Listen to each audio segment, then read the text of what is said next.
তুমি কি আমাকে সত্যি সত্যি পছন্দ করো? সে বিষয়ে কি তোমার সন্দেহ আছে? তোমাকে দেখবো বলে তো তাড়াতাড়ি করে বিদেশ থেকে আমি চলে এলাম। এখন যদি এই কথা বলো তাহলে কি হয়?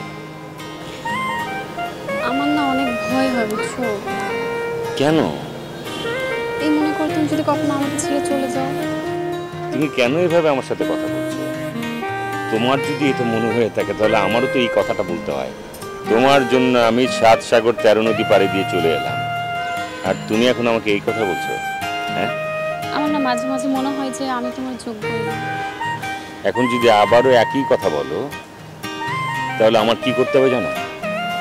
আমার স্ট্রেট আবার প্লেন ধরে বিদেশে ফিরে যেতে হবে। আচ্ছা বাবা সরি, এখন বলো তুমি আমাদের শহরে কতদিন আছো? যতদিন তোমাকে দেখার স্বাদ না মিটে ততদিন।